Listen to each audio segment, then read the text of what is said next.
의를 위하여 박해를 받은 자는 복이 있나니 천국이 그들의 것임이라. 나로 말미암아 너희를 욕하고 박해하고 거짓으로 너희를 거슬러 모든 악한 말을 할 때에는 너희에게 복이 있나니 기뻐하고 즐거워하라. 하늘에서 너희의 상이 큼이라. 너희 전에 있던 선지자들도 이같이 박해하였느니라. 아멘. 네. 이 말씀에 의지해서 팔복 8번째 복입니다. 예수님 때문에 박해를 받은 자라는 제목으로 하나님 말씀 함께 나누기 원합니다. 오늘 우리가 이 말씀 나눌 때에 기억하실 것, 다른 것보다 이 팔복 말씀 자체가 예수님의 성품을 담는 거 아니겠습니까? 그래서 이 팔복의 마지막 우리 8번째 복을 나누는데 그런 의미를 담아서 우리 옆에 계신 분들과 함께 인사하기 원합니다. 예수님의 성품을 담는 것이 복입니다. 함께 인사하겠습니다. 예수님의 성품을 담는 것이 복입니다. 아멘. 네. 여러분, 이 팔복을 시작하면서 가장 중요한 게 바로 그거 아니겠습니까? 우리 그리스도인을 살아갈 때 예수님의 성품을 담고 또 천국을 소유한 자로서 살아가는 것. 네. 그래서 어쩌면 이 8번째 복을 통해서 우리가 이 마음을 조금 더 깊이 새기는 그런 시간이 되기를 원합니다. 오늘 본문에 보면 의에 대해서 이야기를 하고 있는데 우리가 4번째 의에 줄이고 목마른 자를 함께 나누면서 그 의가 무엇인지 함께 나눴습니다. 그 의는 다른 것이 아니라 하나님의 뜻, 그 온전한 하나님의 뜻이 우리의 삶 가운데 나타나는 것 아니겠습니까? 그러니까 우리 모든 그리스도인들이 신앙생활하며 나아갈 때 가장 중요한 건 뭐라는 거예요? 하나님의 뜻을 이 땅 가운데 드러내는 삶을 사는 것, 이것이 바로 하나님의 의입니다.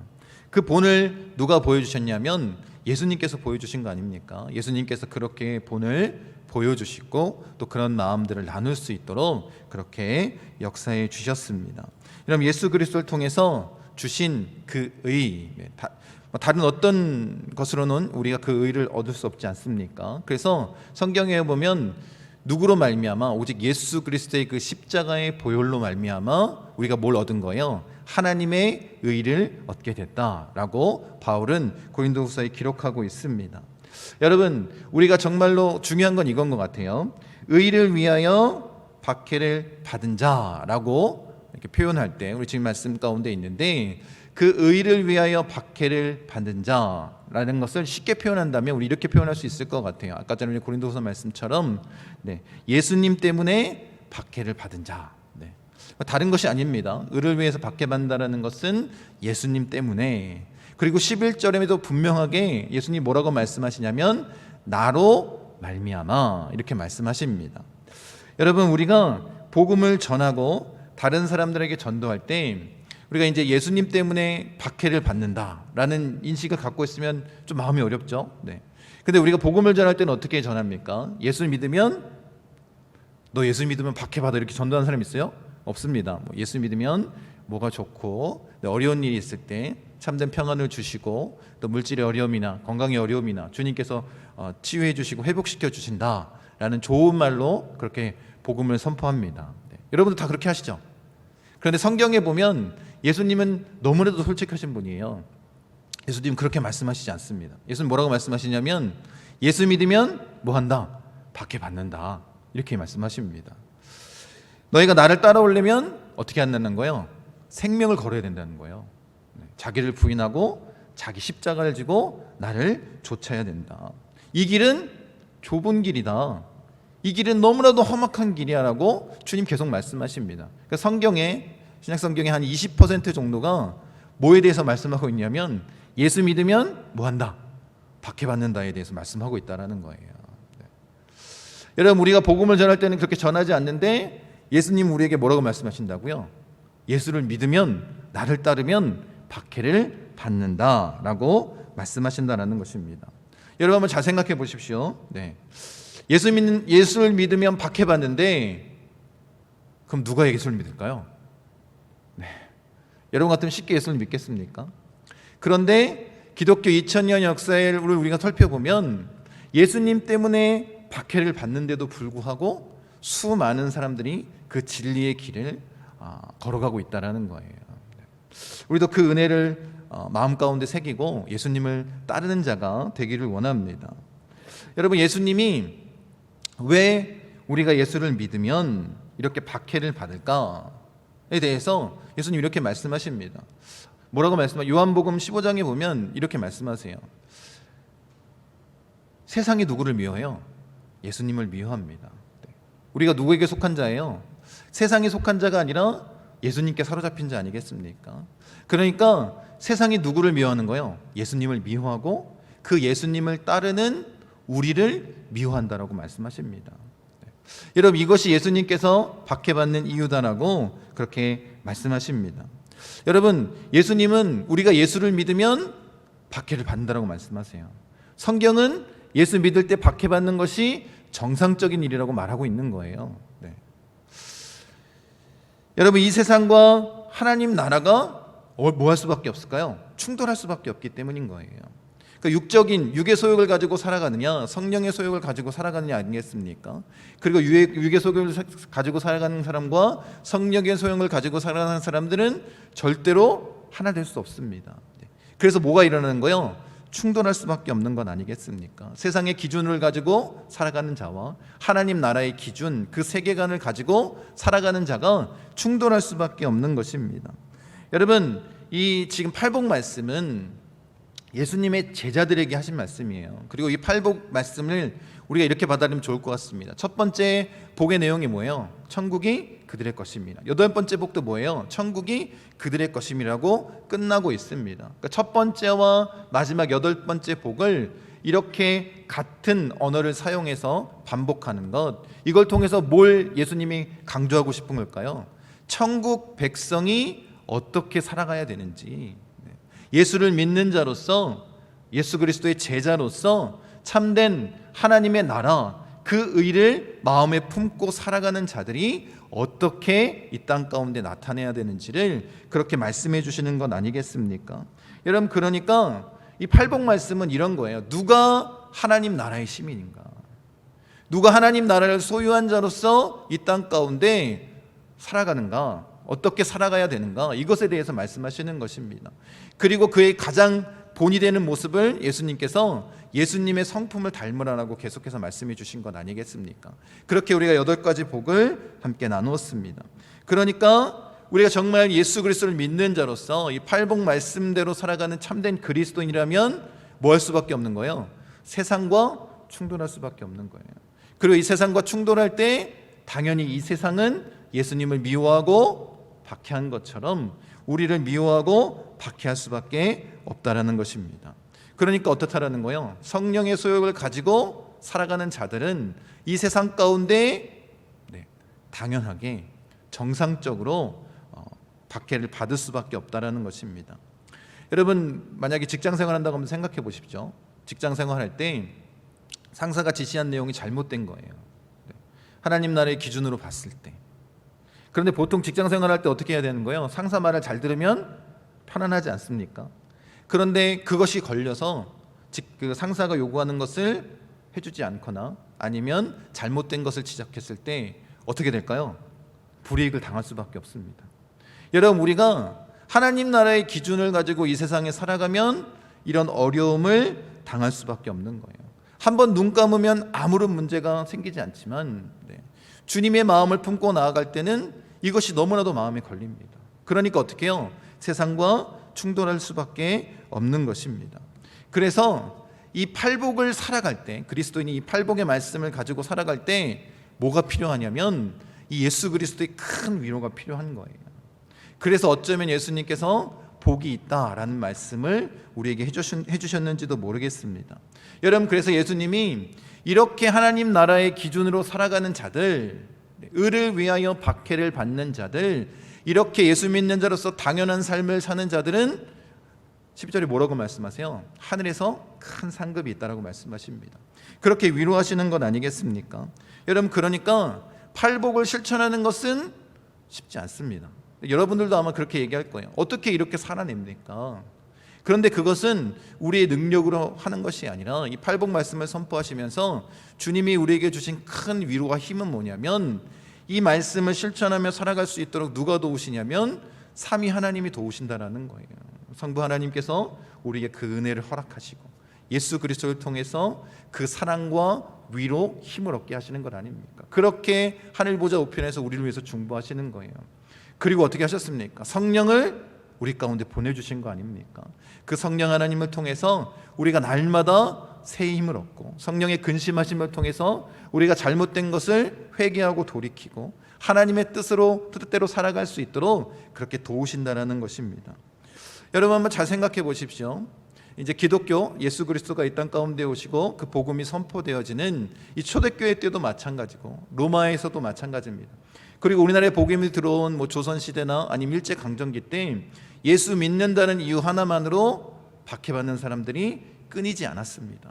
그럼 지금도 마찬가지 아닙니까? 지금 이 시대에도 그렇게 박해받는 나라가 있습니다. 뭐 때문에? 예수 믿는다는 것 하나 때문에 그런 일들이 벌어지고 있습니다. 근데 여러분, 대한민국은 어떻습니까? 예수 믿는데 물리적으로 박해를 받는 곳은 아닙니다. 그죠? 너무 편안하게 예수를 믿을 수 있습니다. 11절에 보면, 우리 본문 11절에 보면 예수님도 이렇게 말씀하십니다. 너희를 욕하고 박해하고 거짓으로 너희를 거슬러 모든 악한 말을 할 때에는 너희에게 뭐가 있다는 거예요? 복이 있다는 거예요. 예수님도 물리적인 박해뿐만 아니라 지금 뭐에 대해서도 이야기를 하고 있냐면 우리를 욕하고 거짓으로 우리에게 거슬러서 악한 말을 한다는 거예요. 여러분, 우리가 물리적으로 대한민국에서 예수 믿을 때 그런 물리적인 박해는 거의 없을 것입니다. 근데 뭐가 있다는 거예요? 이렇게 욕하고 거스르고 거짓 증거하고 악한 말로써 우리 공격한다는 거예요.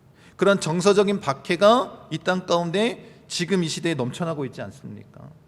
그러니까 예수 믿는다는 이유 하나만으로 지금 이 땅 가운데 그리스도인들도 뭐 하고 있는 거예요? 박해를 받고 있습니다. 근데 이 박해는 굉장히 아름답게 포장이 됩니다. 문화라는 이름 하나만으로 굉장히 아름답게 포장해서 지금 그리스도인들이 이 땅 가운데 살아가기 힘들게 만드는 거예요. 단적인 예로 그런 것 아니겠습니까? 여러분, 지금 젊은 세대들이 이 젠더 문제에 대해서 굉장히 민감합니다. 그래서 동성애에 대해서 여러분들이 생각하는 것과 전혀 다릅니다. 미국 같은 경우에는 설문조사를 했는데 한 18명, 17명 되는 한 반에 이런 설문조사를 했어요. 그러니까 우리가 태어나면 그 산부인과 의사가 남자인지 여자인지 구별하잖아요. 그래서 남자인지 여자인지 그렇게 해서 그렇게 결정하지 않습니까? 이게 잘못됐다라는 거예요. 18살이 됐을 때 자기가 남자인지 여자인지를 선택할 수 있게끔 해야 된다는 거예요. 이런 설문조사를 했대요. 이게 맞느냐 틀리냐. 그런데 한 반에 17명 정도가 이게 맞다라는 거예요. 태어나는 모습대로 그렇게 남자 여자가 아니라 자기가 나는 남자의 몸을 갖고 있지만 내 정신은 여자면 여자라고 얘기할 수 있고 그렇게 살아갈 수 있다는 거예요. 지금 미국은 그렇습니다. 우리나라도 머지않아 포괄적인 이 차별금지법 이게 통과가 되면 아마 그렇게 아이들이 교육을 받을 것이고 그런 마음을 품게 될 거예요. 그럼 2018년도 조사인데 그 청소년들이 성관계를 맺은 청소년들의 그 연령대 평균 연령대가 13.6세라고 합니다. 이게 우리나라 실정인 거예요. 여러분, 그러니까 이 젠더 문제나 성 문제에 대해서 성경과는 전혀 다른 그런 관점을 가지고 아이들이 살아갑니다. 이거를 문화적으로 영화나 이런 걸 통해서 아름답게 미화하고 계속해서 보여줍니다. 그러니까 어떻게 되는 거예요? 기독교적인 세계관을 가지고 하나님 나라의 기준을 가지고 이 땅 가운데 살아가는 것을 점점 더 어렵게 만든다라는 거예요. 그렇게 우리를 박해하고 있다는 것입니다. 여러분, 우리는 예수 믿는 순간 누구와 연합하는 거냐면 예수님과 연합하는 거예요. 그러니까 우리가 정말 그리스도인으로서 거듭난 삶을 사는 자라면 어떤 기준으로 살아간다고요? 하나님 나라의 기준으로 하나님의 의를 가지고 살아가는 존재가 됐다라는 거예요. 그러니까 이 세상과는 뭐 할 수밖에 없다? 충돌할 수밖에 없는 거예요. 그래서 우리가 박해를 받을 수밖에 없는 것입니다. 그러니까 지금 하나님 말씀 가운데 우리가 예수 믿는 것으로 이 세상 가운데 박해받는 것은 정상이다, 비정상이다? 정상이라는 거예요. 여러분, 그런데 한번 잘 생각해 보십시오. 여러분들이 이제 예수를 믿는다고 고백하고 교회 안에서 직분도 받지 않았습니까? 장로님, 권사님, 안수 집사님, 집사님, 그리고 여러 가지 모양으로 봉사하고 헌신합니다. 그리고 이제 여러분들이 교회에서 함께 예배하고 함께 그 마음을 나누지만 세상으로 나아가지 않습니까? 그게 주님의 뜻입니다. 그런데 여러분 한번 잘 생각해 보십시오. 내가 세상 가운데 살아갈 때 나에게 아무런 어려움이 없다. 그러면 문제가 있는 것입니다. 여러분, 우리는 세상에 속한 그리스도인이 아니라 하나님 나라에 속한 그리스도인인 거예요. 그런데 어떻게 아무런 충돌 없이 살아갈 수 있냐는 거예요. 그렇다면 여러분은 세상에 타협한 세상 속에 그 세상의 그 기준을 가지고 살아가는 그리스도인이 되어버린 거예요. 이런 자는 사탄이 건들지도 않습니다. 그러니까 어떻다는 거예요? 아무런 문제가 없습니다. 교회 안에 있으나 세상 가운데 나가 있으나 아무런 문제가 없습니다. 여러분, 이것을 바꾸라고 주님이 말씀하시는 것 아닙니까? 우리가 예수님의 제자라면 우리가 분명한 기준을 가지고 이 세상 가운데 그리스도인으로서 살아내야 된다는 거예요. 그래서 바울은 끝까지 예수님을 쫓아 나아가기 위해서 노력한 것 아닙니까? 그 표대를 향해서 예수님께 붙들림 받아 산 삶을 지키기 위해서 자신이 끝까지 목숨 걸고 나아간 것 아닙니까? 그래서 빌립보서 3장에 그 마음을 표현하였고, 여러분, 바울이 빌립보서를 쓸 때 어디 있었어요? 감옥에 있었습니다. 감옥에 있었음에도 불구하고, 그 박해를 받고 있음에도 불구하고 빌립보 교인들에게 뭐라고 말씀하고 있어요? 기뻐하고 기뻐하라. 그렇게 표현할 수 있다는 것은 예수님을 좇기 위해서 오직 예수님만 바라보며 나아가는 삶을 살기 때문에 그런 건 아니겠습니까? 여기서 예수님을 좇는다라는 이 단어가 굉장히 재미있는 단어인데, 이 의미가 1세기 헬라 시대 때 경주할 때, 그러니까 스포츠 용어였다라는 거예요. 어떤 뜻으로 사용되었냐면, 당시에는 귀족들이 스포츠로서 그 사냥하는 그런 경기를 많이 했다고 합니다. 그래서 이 사냥하는 게 어려운 게 아니에요. 뭐 자기가 쓸 수 있는 무기, 뭐 활이 됐든 창이 됐든 칼이 됐든 뭐 이걸 들고 이제 같이 그 사냥터에 가서 사냥을 하는 것입니다. 그리고 그 시간 안에 누가 가장 큰 사냥감을 잡았느냐, 이걸로 이제 그 순위를 매기는 거예요. 그런데 한번 생각해 보십시오. 제가 이렇게 수속을 헤매다가 살찐 토끼를 본 거예요. 그걸 잡으려고 활을 싹 겨냥하고 있었습니다. 그런데 옆에 쑥 지나가는 큰 노루 한 마리를 발견했어요. 그럼 여러분 같으면 어떻게 할까요? 토끼 잡으면 절대로 우승하지 못합니다. 그런데 뭘 잡으면, 저 노루를 잡으면 우승할 그 확률이 높지 않겠습니까? 그럼 어떻게 될까요? 이 토끼를 겨냥하고 있던 그 활을 돌려서 뭘 바라봐야 하는 거예요? 노를 잡기 위해서 돌려야 되지 않겠습니까? 그러니까 이 좇는다는 의미에 뭐가 있냐면, 자기 손에 잡혀 있는 자기 유익을 내려놓고 더 큰 것을 바라보고 그것을 얻기 위해서 쫓아간다는 그런 뜻이 있는 거예요. 그러니까 지금 바울은 어떻게 했다라는 거예요? 이걸 위해서 자신이 가지고 있는 세상의 모든 것들을 분토처럼 여기고 버린 건 아닙니까? 그리고 뭘 붙잡았다는 거예요? 가장 큰 예수 그리스도를 붙잡고 나는 쫓아간다, 따라간다, 달려간다 라고 그렇게 고백하고 있는 것입니다. 여러분, 제가 이 단어를 왜 설명하고 있냐면, 이 쫓아간다라는 이 단어가 오늘 우리가 읽었던 본문에 쓰여 있습니다. 어떤 의미로 쓰여 있냐면, 이 단어가 박해하다라는 의미로 쓰인 거예요. 그러니까 여러분, 이렇게 바라보면 좋을 것 같습니다. 여러분, 세상 사람들은 어떻다고요? 세상의 기준은 뭐예요? 자신들의 쾌락, 자신들의 즐거움, 자신들의 유익을 위해서만 사는 것 아닙니까? 그런데 뭐가 자꾸 방해해요? 예수님이 자꾸 방해합니다. 바로 믿는 자들이 그 빛을 나타내며 자꾸 어렵게 하는 거예요. 그러니까 어떻게 해요? 자신들이 원하는 그 세상의 쾌락을 위해서 누구를 박해할 수밖에 없는 거예요. 끝까지 쫓아가서 예수 믿는 자들을 박해하고 힘들게 할 수밖에 없는 것 아니겠습니까? 여러분, 그렇게 세상이 우리를 공격할 수밖에 없다는 거예요. 여러분, 스데반이 순교당한 이유가 뭐예요? 그가 설교를 했는데 누가 가장 마음에 찔렸습니까? 유대 종교 지도자들 아닙니까? 그렇게 빛을 나타내자 그 마음의 찔림으로 감당할 수 없으니까 이제 박해하고 핍박하는 것, 거짓 증언하는 것을 뛰어넘어서 어떻게 하길 원하는 거예요? 그를 죽이려고 합니다. 마치 예수님을 죽이려고 한 것처럼. 그것이 세상의 기준이고 세상의 모습 아니겠습니까? 여러분, 그래서 요즘 시대에 살아갈 때, 정말 우리가 예수 믿는 자로서 살아갈 때 이게 너무나도 힘든 거예요. 그냥 외부적으로 오는 충격과 고난, 이것뿐만 아니라 구조적으로 어떻게 돼 있을까요? 이 세상의 악이 득세해서 이 구조 가운데 우리가 살아갈 때 뭐 할 수밖에 없다라는 거예요? 박해받을 수밖에 없다라는 거예요. 핍박을 받을 수밖에 없다라는 것입니다. 제가 굉장히 무거운 얘기를 계속하고 있는데 근데 어쩔 수 없습니다. 주님이 하신 말씀이니까. 우리가 그렇게 살아갈 수밖에 없다라는 것입니다. 여러분, 그래서 우리가 예수 믿는다면 이 싸움을 해내야 되겠다고 결단해야 된다라는 거예요. 그 분명한 결단을 가지고 이 세상 가운데 나아가서 그리스도를 살아야지, 그냥 휩쓸려 살아가면 우리는 세상에 속한 그런 그리스도인, 무늬만 그리스도를 살아가는 것입니다. 아무런 영향을 주지 않습니다. 사탄도 건들지 않습니다. 여러분, 정말로 예수님 때문에 박해를 받고 그것이 복이 있다라고 우리가 확실히 믿는다면 결단해야 된다는 거예요.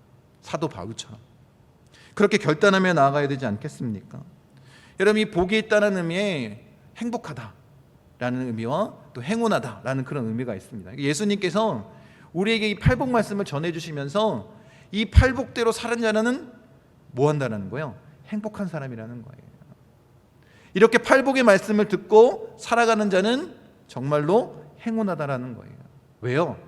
천국을 소유한 자로서 이 세상이 줄 수 없는 참된 평안과 기쁨을 누릴 수 있는 건 아닙니까? 그것이 참된 복이라고 주님이 우리에게 말씀하고 있는 거예요. 여러분, 믿으십니까? 여러분, 정말 이렇게 사는 삶이, 팔복대로 사는 삶이 참된 복이라는 것을 믿으십니까? 이런 확신이 있어야 우리가 이 팔복의 말씀대로 살려고 몸부림치지 않겠습니까? 그래서 우리가 바울처럼 그렇게 살아가기 원합니다.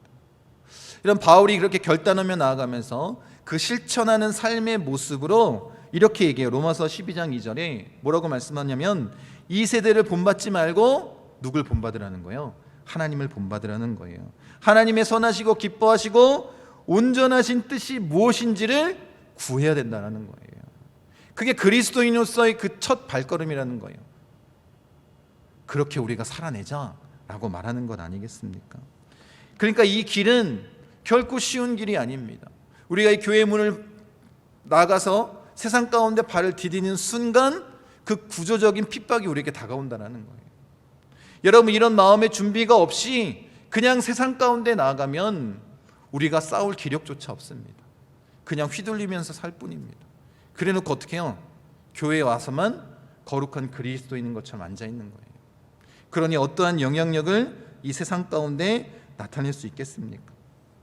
여러분, 그런데 예수님은 우리에게 뭐라고 말씀하시냐면 이렇게 박해를 받고 이 구조적인 어려움 가운데 우리에게 그런 악한 말들을 할 때 뭐라고 얘기해요? 예수님 때문에 이런 박해를 받을 때 기뻐하고 즐거워하라고 말씀하고 있습니다. 이 평행본문인 누가복음에는 뭐라고 말씀하고 있냐면 이런 박해를 받을 때 기뻐하고 뛰놀라라고 말씀하고 있습니다. 그러니까 더 강력하게 그 기쁨을 표현하라고 말씀하시는 것 아닙니까? 어떻게 이렇게 우리가 할 수 있겠습니까? 내가 박해받고 마음에 상처가 있고 어려움이 있는데 내가 어떻게 그것을 기뻐하고 즐거워할 수 있겠습니까? 그런데 초대교회 뿐만 아니라 사도들이 그 모습을 그대로 보여주지 않았습니까? 박해받았는데 오히려 기뻐했습니다. 오히려 즐거워했습니다. 여러분, 이 박해가 기쁨으로 바뀔 수 있는 원동력이 있는데 그 원동력이 뭔지를 우리가 분명히 마음 가운데 새겨야 된다는 거예요. 그 원동력에 대해서 뭐라고 말씀하시냐면 우리가 왜 박해를 받느냐, 누구 때문에 박해를 받느냐, 이것이 분명하게 그 기준이 세워져 있어야 된다는 거예요. 서두에 나눴지만 우리가 박해받는 이유는 누구 때문에 그렇다고요? 예수님 때문에 그렇다는 거예요. 나로 말미암아 의를 위해서 박해받는 것은 누구 때문에 받는 박해는 거예요? 예수님 때문에 받는 박해라는 이 분명한 기준이 있어야 된다는 거예요.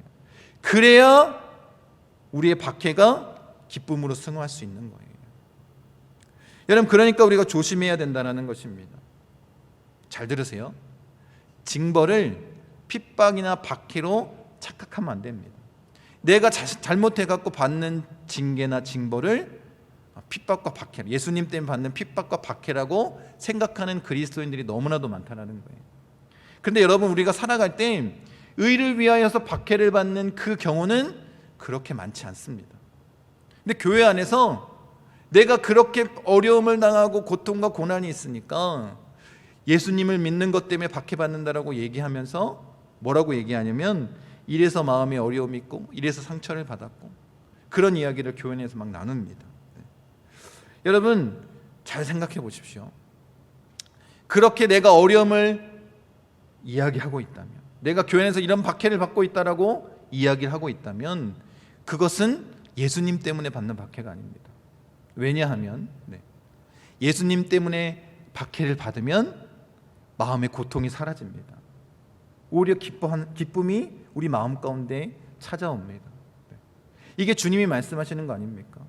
그런데 우리는 어떻게 하냐면, 예수님 때문에 받는 박해가 아닌 나의 죄 때문에 받는 징계임에도 불구하고 그것이 마치 예수님 때문에 받는 박해인 것처럼 그렇게 포장해서 드러낸다라는 거예요. 그런 모습으로 우리가 살아가고 있는지 한번 잘 점검해 봐야 된다는 것입니다. 여러분, 왜 수많은 그리스도인들이 이 핍박을 견디고 박해를 견디고 예수님을 끝까지 붙잡고 따라갈 수 있었을까? 마크 갈리라는 학자가 있습니다. 이 학자가 조사한 건 뭐냐면, 기독교 2000년 역사 가운데 순교를 당한 사람들의 이 사적을 연구한 거예요. 그러면서 결론적으로 이런 말을 합니다. 순교자들 하나하나를 뜯어보고 그들의 발자취를 따라가 보면 발견할 수 있는 공통점이 하나가 있다는 거예요. 그것은 바로 하나님의 임재였다라는 것입니다. 그러니까 그렇게 순교자들이 죽음의 순간까지, 그 박해받는 그 순간까지 갔을 때 뭐가 강력히 나타났냐면 하나님의 임재가 그들과 함께 있었다는 거예요. 하나님의 그 강력한 임재를 통해서 그들이 뭘 할 수 있다는 거예요? 기쁨을 고백할 수 있었다는 거예요. 박해받았음에도 불구하고. 여러분, 최초의 순교자라고 알려진 이 스데반이 돌에 맞아 죽을 때 뭘 봤습니까? 하늘 부자 우편에 서 계신 예수 그리스도를 봤습니다. 그러니까 이 순교의 시간에, 그 순간에 하나님의 깊이 있는 임재가 있었다는 거예요. 눈을 들어 주님을 볼 수 있는 그 순간, 그 강력한 임재가 있었기 때문에 뭘 견디는 거예요? 박해를 기쁨으로 승화해서 나아갈 수 있었다는 거예요. 여러분, 예수님은 우리가 이 땅 가운데 천국을 경험하기를 원하십니다. 가장 좋은 것을 우리가 경험하기를 원하시는 거예요. 여러분, 이것을 위해서 우리에게 오신 건 아니겠습니까? 여러분, 수많은 사람들이, 수많은 그리스도인들이 2000년간 우리의 그 믿음의 선배들이 바로 예수님 때문에 박해를 받았지만 그 강력한 하나님의 임재를 경험하고 그것을 다 이겨내고 바로 우리에게 그 복음을 전해준 것 아닙니까? 여러분, 다시 한번 말씀드립니다. 여러분, 정말 예수 믿고 이 팔복의 말씀, 의를 위해서 박해받는 것이 우리에게 복이라고 그렇게 믿어지십니까? 팔복의 말씀을 가지고 우리가 살아내면 정말 그것이 나에게 복이다. 내가 이렇게 살아야지, 내가 이렇게 결단해야지, 나도 사도 바울처럼 예수님을 쫓아가야지 라는 결단의 마음이 생깁니까? 여러분, 우리가 온전히 이 믿음을 가지고 주님 앞에 서길 원합니다. 그렇다면 우리의 삶의 모습이 조금씩 바뀔 수밖에 없다는 것입니다. 유진 피터슨이 쓴 메시지 성경의 이 11절과 12절 말씀을 이렇게 우리에게 전해주고 있습니다. 제가 읽어드릴게요. 그뿐 아니다. 사람들이 내 평판을 떨어뜨리려고 너희를 깔보거나 내쫓거나 너희에 대해 거짓말을 말할 때마다 너희는 복을 받은 줄로 알아라. 그들이 그렇게 하는 이유는 진리가 너무 가까이 있어서 그들이 불편을 느끼기 때문이다. 그런 일이 일어날 때 너희는 기뻐해도 좋다. 아예 만세를 불러도 좋다. 그들은 싫어하겠지만 나는 좋아하니 말이다. 온 천국이 박수를 보낼 것이다. 또한 너희만 그런 일을 당하는 것이 아님을 알아라. 내 예언자와 증인들은 언제나 그런 고생을 했다. 예수님께서 우리가 핍박받는 것은 너무나도 당연하다라는 거예요. 그런데 뭐라고 말씀하시냐면 핍박받을 때에 즐거워하라는 거예요. 기뻐하라는 거예요. 아예 만세를 불러도 좋다라는 거예요. 왜 그렇습니까? 우리가 박해를 받는다라는 것은 우리가 하나님의 뜻대로 살아간다라는 거예요. 여러분, 예수 믿으면서 나는 지금까지 아무런 어려움을 당하지 않았어, 예수님 때문에 박해를 받지 않았어 라면 문제가 있다라는 거예요. 하나님의 뜻대로 살지 않았다라는 것입니다. 그런데 여러분들이 예수님 믿는 것 때문에 박해를 받고 어려움을 받는다면 기뻐하라는 거예요. 오히려 만세를 부르라는 거예요. 누가 기뻐하실까요? 예수님이 기뻐하신다라는 거예요. 우리가 그렇게 천국 백성으로서 살아냈기 때문입니다. 여러분, 초대교회가 시작하고 나서 아주 말도 안 되는 오해와 핍박이 그들에게 있었습니다. 여러분, 로마는 다신교잖아요. 그래서 예수를 믿는다라고 이야기를 하면 로마 사람들이 무신론자라고 핍박했다고 합니다. 마찬가지로 그리스도인들도 마찬가지예요. 그 신전 안에 여러 신들 모인 곳에 예수님을 같이 섬기기를 싫어하고 거부했습니다. 아마 그렇기 때문에 이런 비난을 그들이 받았을 거예요. 뿐만 아니라 정말 주 안에서 사랑으로 형제님, 자매님이라고 부르잖아요. 이렇게 부른다고 세상 사람들이 뭐라고 비난했냐면 근친상간을 하는 자들이라고 비난했습니다. 그리고 모여서 주님의 살과 피를 기념하며 그 떡과 포도주를 나누지 않습니까? 이렇게 성만찬 예식을 행하는 것을 보고 사람들이 뭐라고 비난했냐면 저 기독교인들은 식인하는 그 식인종이라는 그런 욕을 했다라는 거예요. 여러분, 시대가 바뀌었지만 아마 이 방법들이 다 바뀌었을 것입니다. 지금 우리가 예수 믿을 때 정말로 우리가 주님의 마음대로 하나님 나라 그 복음을 가지고 우리가 온전히 살아나가고 있다면 세상이 계속해서 우리를 공격할 거라는 거예요. 악한 말로써 우리를 비난할 것입니다. 여러분, 그런데 요즘 시대는 어떻습니까? 예수 믿는 것이 참 고상한 일이 되었습니다. 그리고 더 큰 교회, 또 세상에 영향력 있는, 영향을 미치는 사람들이 다니는 교회에 다니기를 사람들이 소망합니다. 이 세상 가운데 그렇게 영향력을 나타낼 수 있다라고 착각을 하는 것입니다. 그런데 주님은 뭐라고 말씀하신다고요? 예수를 믿으면, 나를 믿으면 너희는 박해받는다.